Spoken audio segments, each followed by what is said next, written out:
Alright guys, we're going to have a little bit of fun today. We're going to see how quickly I can get into my fiance's laptop with a crafty little payload that's sitting on this USB. This video is for educational purposes only, so do not do this without explicit permission to do so, because it is illegal and you will get in trouble by the powers that be. So how am I going to do this? Well, I've written a custom payload in C# that's going to create a reverse connection from her laptop to my machine with full access rights. And before you ask, yes, her laptop is fully patched and a fully updated version of Windows 11. And yes, Windows antivirus is going to let me straight through without any questions. And no, I'm not going to share my payload with you. If you want to learn how to be an ethical hacker, subscribe to my channel, follow me for more. I can't stress this enough, do not try this on your boyfriend, girlfriend, partner, fiance, wife, business colleague, or anyone else without their explicit permission. Odds are that any payload you get off the internet are going to get nuked by antivirus anyway, and it's just going to make it obvious that you're doing something dodgy, so no good. As always, I love to provide a little bit of education in my hacking videos, so I'm going to briefly explain the concept around how this works and how even the most secure systems can be compromised using this technique. So let's think of this in simple terms. Her laptop is here on the left and our attack machine is here on the right. Let's pretend that her laptop is a nightclub and we want to get in the nightclub. Every nightclub generally has a bouncer or a security guard at the front door, and this is the computer's firewall. And as a general rule, it's not going to let anyone in unless they're on a very, very exclusive guest list, which unfortunately our attack box is not on.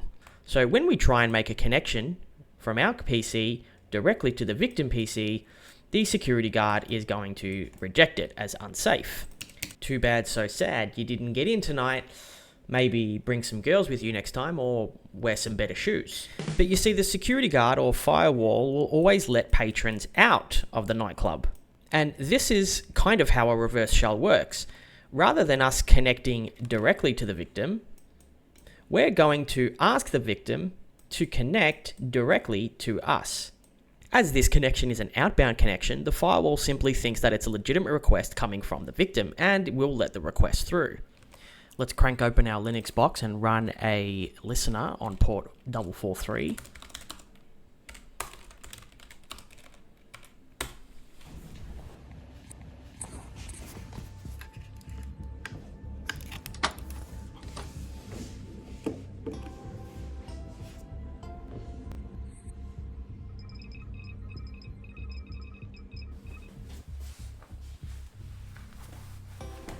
And bada bing, you'll see we are in, as easy as that. Who am I command will tell you exactly who you're logged in as. You can now navigate, do whatever you need to do, loot, grab passwords, and cause all kinds of damage. The even scarier thing is, once we're in with the initial shell, we can now put in a very powerful interpreter, which is going to allow us to do a whole bunch of other stuff, like taking screenshots. And in some cases will allow us to take snaps from the victim's webcam. There I am. Hello. So there you have it. It only took 14 seconds to exploit the laptop. And yes, this is simulating an insider threat as I have physical access to the laptop. This could, however, be done as an outsider threat with just a few simple modifications. And by using your imagination, you can imagine how this could threaten large corporate networks. But Alan, we are a huge business and we've turned off all of our USBs. We can't put USBs in our computers, so you can't do anything, we win. Well, not so fast, Mr. IT man. Hackers can easily modify their payloads to run on USBs that your computer thinks are mouses or keyboards. Does your USB policy block mouses and keyboards from being connected to their workstations? Didn't think so. But we have a premium antivirus subscription which keeps us safe. Don't be fooled by a fake sense of security that antivirus provides. Ask yourself, am I cyber ready? Is my information safe? And as with most things, education is the best defense.